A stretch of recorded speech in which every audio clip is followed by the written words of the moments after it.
Hello friends, मैं हूं अलका यादव। जी हाँ, एक बार फिर से हाजिर हूं आप सबके लिए एक और कहानी लेकर।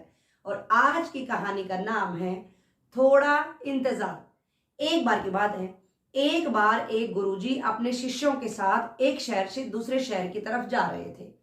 और एक दिन क्या हुआ कि वो एक गांव में पहुंचे और वहां से उनको दूसरे शहर की तरफ जाना था।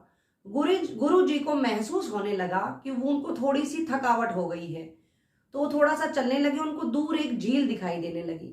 गुरु जी ने अपने शिष्यों को कहा कि थोड़ी देर के लिए आज हम यहीं पर विश्राम करेंगे, उसके बाद आगे चलेंगे। उसके बाद गुरु जी वहीं पर बैठ गए।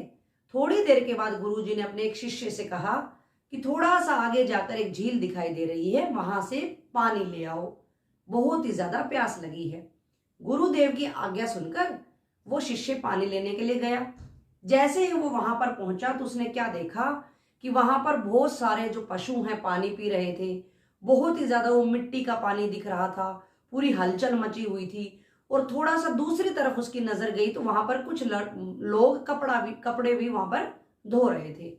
उसको लगा कि क्या मैं अपने गुरुदेव को ऐसा पानी पिलाऊंगा, ये तो बहुत ही ज्यादा गंदा है। तो वहां से उसने पानी नहीं लिया और वो वापस आ गया। वापस आने के बाद उसने गुरुदेव को सारी बात बताई और उसने कहा, गुरुदेव मैं आपको इस तरह का पानी नहीं पिला सकता था, इसलिए मैं पानी लाया ही नहीं। इसके बाद गुरुजी ने कहा, कोई बात नहीं, थोड़ी देर विश्राम करो, थोड़ी देर यहीं पर ही रुकते हैं। उसके बाद शिष्य भी वहां पर विश्राम करने लग गया। थोड़ी देर के बाद गुरुजी ने फिर से कहा कि अब जाओ और झील से पानी लेकर आओ। अब शिष्य को बड़ी हैरानी होने लगी कि जब एक बार बता दिया है कि वहां पर अच्छा पानी नहीं है, पीने योग्य नहीं है, साफ नहीं है, फिर मुझे गुरुजी क्यों भेज रहे हैं। लेकिन वो प्रश्न नहीं कर सकता था। उसको लगा गुरुजी ने जो कहा है उसकी आज्ञा का तो पालन होना ही चाहिए। शिष्य तुरंत ही झील की तरफ बढ़ गया और वहां जाकर उसने जो देखा वो पूरी तरह से हैरान हो गया।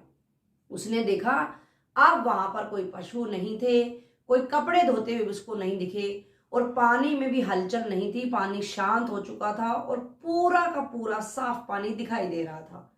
शिष्य ने तुरंत ही वहां से पानी लिया और वो अपने गुरुदेव के पास आया और गुरुदेव की प्यास बुझाई।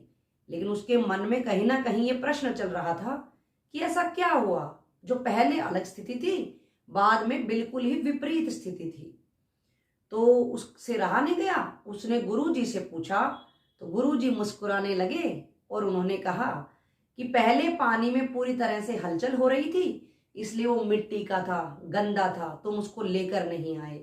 लेकिन थोड़ी देर के बाद जब तुम उसमें गए तो वहां पर हलचल समाप्त हो चुकी थी, मिट्टी नीचे जम चुकी थी और ऊपर साफ पानी दिखाई देने लगा था।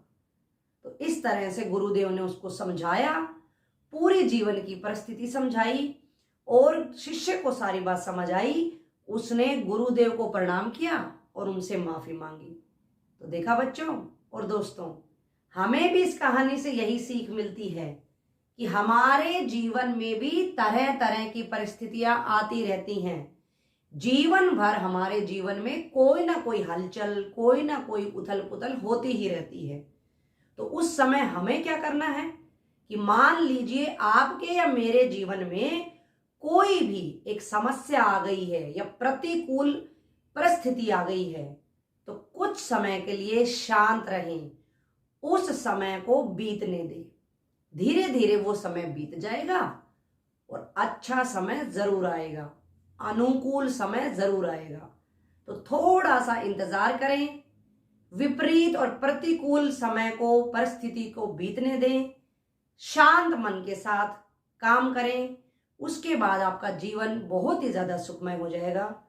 खुश रहें, सुरक्षित रहें, मेरे साथ बने रहें। हर सप्ताह की तरह फिर से मिलूंगी। नमस्कार।